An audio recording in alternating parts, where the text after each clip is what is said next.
Harapang inakusahan ng pang-aabuso at pagpapahirap si Pastor Apollo Kibuloy ng mga dating miyembro ng Kingdom of Jesus Christ na biktima umano niya. Sa gitna yan ang pagtatapatan nila sa pagdinig ng Senado. Nakatutok si Maki Pulido. Naisalang sa wakas si Pastor Apollo Kibuloy sa pagdinig ng Senate Committee on Women, Children, Family Relations and Gender Equality. Dito hinarap siya ng ilang mga dating miyembro ng KOJC na harapan siyang inakusahan ng pang-aabuso. Kabilang sa kanila ang Ukrainian na si Yulia Voronina. Siya si Alia Sofia na nagpakita na ngayon ng mukha sa muling pagsalaysay ng sexual abuse na naranasan niya. He had the key of each room and just in the middle of the night he come to my room and have sex with me.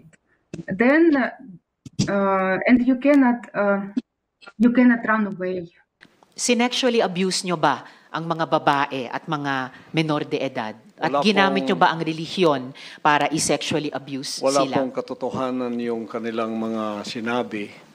Kung meron po silang mga charges na criminal laban sa akin, malaya po silang mag-file ng kaso at doon ko haharapin. Hinarap din si Kibuloy ng isa sa mga orihinal na miyembro ng KOJC, si Teresita Valdehueza, na nagsabing nakaranas siya ng ilang ulit na sexual abuse noong dekada 90. It was always out of fear that I obeyed.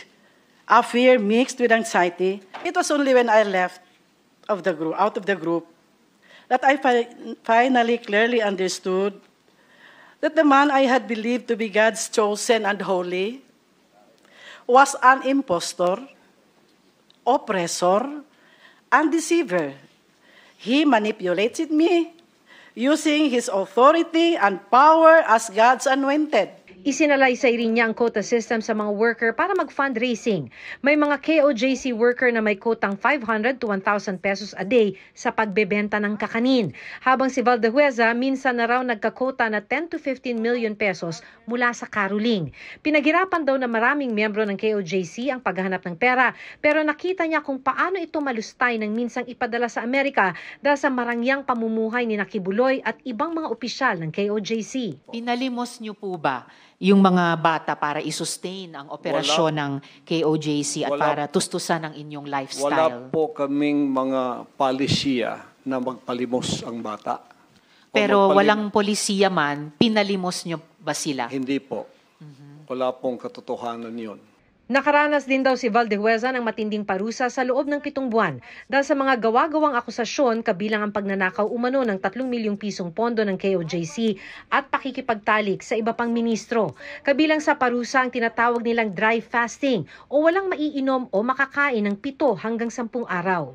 Pinayagan nyo ba yung pang-aabuso at pag-torture sa mga miyembro nyo? Hindi Halimbawa po. yung parusang dry fast. Hindi rin po polisiya ng kingdom ang batas ng pagparusa ng tao ay ipapasting para mamatay. Sa pagdinig, sinabi ng PNP na lumalabas sa kanilang investigasyon na nasa 200 babae ang na-rape di umano ni Kibuloy.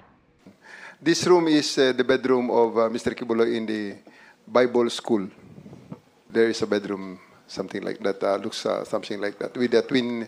The lower right corner is the twin tub jacuzzi. This is where the sexual exploitation oftentimes is being perpetrated.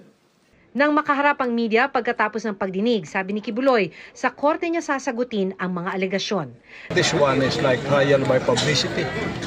Wala kaming resource person. Walang galing sa amin. Galing lahat doon sa kabila. O kaya, yung KOJC incident, hindi naman binanggit. Para sa GMA Integrated News, Maki Pulido, Nakatutok, 24 Oras.